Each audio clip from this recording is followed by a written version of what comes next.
ल हेर्नुहोस् बाटो यस्तो छ गाइज। ल हेर्नुहोस् गाइज, हामीलाई एकदमै टेन्सन भएको स्थिति छ। अगाडिबाट सार्प लिफ्ट जानु हुन म अनुरोध गर्दछु। हामी चाहिँ ट्रेकिङ गरिदियो होइन गाइज। भाइ मोटोमोटै थियो, अहिले चाहिँ 5-10 किलो घट्यो होला गाइज। नेपालमै बाटोका स्थिति बहुत नाजुक है भैया। झर्ना जाने बाटोमा हामीले सानो झर्ना पाइसकेको छौँ। कति समात्नुहोस्, च्याप्प समाउनुहोस्। ल हेर्नुहोस् झर्नाको दृश्य। हेलो गाइस, आज हामी चाहिँ लोके झर्ना जाँदैछौँ। यो हो मेरो भाइ ड्राइभर होइन। यहाँ देख्न हेर्न सक्नुहुनेछ यस्तो राम्रो दृश्य आइसकेको छ र हामी यहाँ एकछिन फोटो सेसन गरेर हामी लौके झर्नातिर लाग्ने नै छौँ अवश्य हजुरहरूलाई। लौके झर्ना पुगेपछि हामी अवश्य नै देखाउनेछौँ। अहिलेको लागि टाटा है त। हामी लङ बाटो आइयो जस्तो छ। उता मेरो भाइमा यस्तरी चलाउँदैछ, तर यस्तो एकदम चाहिँ खतमै रहेछ बाटो चाहिँ। हामी किन आयौँ जस्तो लाग्दैछ, तर हाम्रो गन्तव्यमा पुगेपछि रमाइलो अवश्य हुन्छ जस्तो लाग्दैछ हामीलाई। त्यही भएर अब दुःखको फल मिठो हुन्छ भने जस्तै सङ्घर्ष गरेर जाँदैछौँ। ल हेर्नुहोस् बाटो हिँड्दा हिँड्दा चाहिँ हामी अहिले चाहिँ अलिक सही बाटो आए जस्तो छ।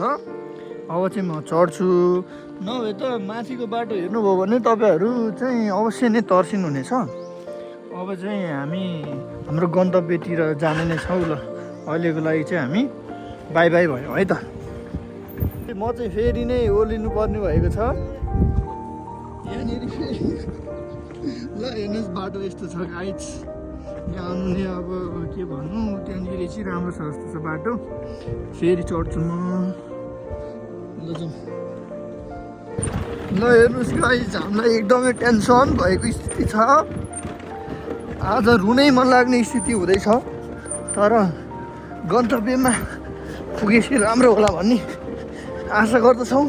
सार्प लेफ्ट भनेको छ त्यहाँबाट हामी उता अगाडिबाट सार्प लेफ्ट जानु हुन म अनुरोध गर्दछु। हेलो गाइज, हामी चाहिँ जे होस् अब यहाँबाट चाहिँ बाइक स्कुटी लानु नपाइने रहेछ। नपाइने भन्दा नि यहाँबाट लग्यो भने चाहिँ हाम्रो ज्यान धरापमा पर्न सक्छ। त्यही भएर हामी छिर्दैछौँ। यो चाहिँ मेरो भाइ, यहाँ एनर्जी नै सक्यो। अब स्कुटी चलाउँदा सकिहाल्यो। अनि काभ्रेली सम्झी, अब काभ्रेली सम्झी, नुवाकोटे सम्झी सबै हुन्छ हामी। अब यहाँबाट चाहिँ लगभग 15 मिनट हिँड्यौँ भने चाहिँ हामी लौके झर्ना पुग्छौँ। अब त्यहीँ गएर चाहिँ अरू भिडियो बनाउँला। धन्यवाद। बाटो हेर्नुहोस्। अब हिँड्नै पर्ने भयो, के गर्नु नहिँडौँ भनेको। अब जहाँ जाँदा पनि हिँड्नु त परि नै हाल्छ। ल स्टे ट्युन गाइस, हेर्दै गर्नु होला।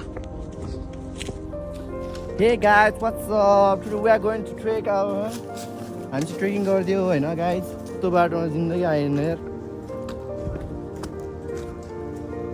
आउनु त आइयो गाइज होइन। अब हिँड्न सकिन्न भन्ने गाह्रो हो कि।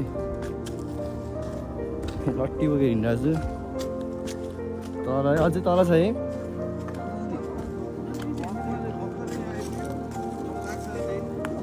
गाइज अझै लाग्छ अरे है। अब यस्तै हो, आउन त आइयो।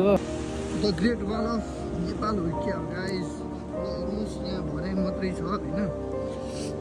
जोस् अब हामी हाम्रो गन्तव्यबाट धेरै टाढो छैनौँ, लगभग आइपिन लाग्यौँ। हेर्नुहोस् यहाँ भनाइ छ। मेरो भाइको अवस्था एकदम नाजुक भइसकेको छ, त्यही पनि सङ्घर्ष चाहिँ गर्दैछ। भाइ मोटोमोटै थियो, अहिले चाहिँ 5-10 किलो घट्यो होला गाइज। हेर्दै गर्नु होला, तल झर्नासम्म पुग्ने बेलासम्म चाहिँ 20-30 किलो चाहिँ घट्ला है त केटो। ल गाइज, हेलो गाइज, आप देख सकते हो हम एडवेंचर कर रहे हैं नेपाल में बाटों का स्थिति बहुत नाजुक है भैया। इसलिए कोई भी नेपाल आके लौके झरना सर्च करके गूगल मैप में हान के आ सकते हो। नहीं आना गाइस, आ सकते हो, आपके पास जिगर है तो आ सकते हो गाइस। आना भी चाहिए। जिस लोग को एडवेंचर करना बहुत पसंद है वो लोग आइए, जरूर आइए।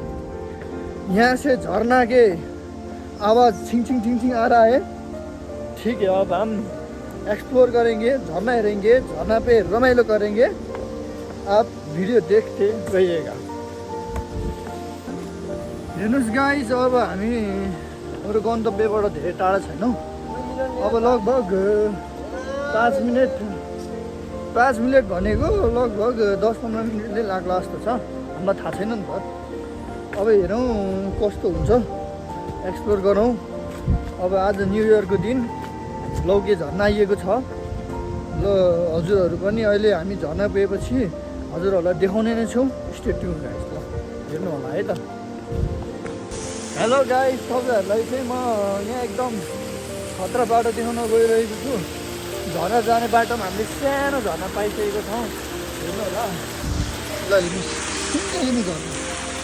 अनि सानो झर्नाबाट हिँड्दै गएपछि हामी ठुलो झर्ना पुग्नेछौँ। ल हेर्दै गर्नु होला है गाइस। ल गाइस, बाटो हेर्नुहोस् यस्तो छ। अब यस्तरी समात्दै जानुपर्ने हुन्छ। यस्तरी समात्नुहोस्, च्याप्प समाउनुहोस्, फेरि यता जानुहोस्, बिस्तारै हिँड्नुहोस्, बिस्तारै। यस हो, हेर्नुहोस् बाटो सङ्घर्ष नगरिकन चाहिँ मेरो भाइको सङ्घर्ष हेर्नु होला। बिस्तारै बाबु, बिस्तारै हो, स्याबास। ल हेर्नुहोस् हाम्रो आजको रमाइलो, ह्याप्पी न्यु इयरको रमाइलो गाइस है त। मजा आइरहेको छ। अरूलाई चाहिँ सजाय हुन्छ होला, गाह्रो हुन्छ होला, तर गाईहरू भए पनि हामीलाई चाहिँ मजा नै आइरहेको छ। मेरो भाइ चाहिँ गनगन गर्दैछु। ल हेर्नुहोस् गाइस, अब भन्दा हामी लौके झर्ना आइपुगेका छौँ। लौके झर्ना होइन भाइ, लौके झर्ना आइसकेका छौँ। ल हेर्नुहोस्, अब केही भर्याङ दुरी यहीँ तलनिर हो। लगभग हामी आइपुगेका छौँ। फाइनली गाइस, फाइनली यस। अब चाहिँ एकदम हामी रमाइलो गर्नेछौँ है त गाइस, हेर्दै गर्नु होला। हेलो गाइस, हामी चाहिँ दुःख सुख गरेर पसिना काटेर आइसकेका छौँ। खुट्टा पनि काम्दैछ। ल हेर्नुहोस्, दृश्य चाहिँ एकदम रमाइलो छ। अब माथि पुग्ने बेलासम्म चाहिँ अलिकति थोरै फेरि सङ्घर्ष गर्नुपर्ने हुन्छ। ल गाइस, यस। अब लगभग हामी आइपुगेका छौँ गाइस है त। ल हेर्नुहोस् झर्नाको दृश्य, म त स्वर्ग नै पुगे जस्तो लाग्दैछ। अलिकति सङ्घर्ष छ। ल गाइस, पढ्दै हामी आइसकेका छौँ। ल हेर्नुहोस् दृश्य, सो ब्युटिफुल गाइस। त्यत्रो सङ्घर्ष गरेको अहिले आएर यति आनन्द लाग्दैछ।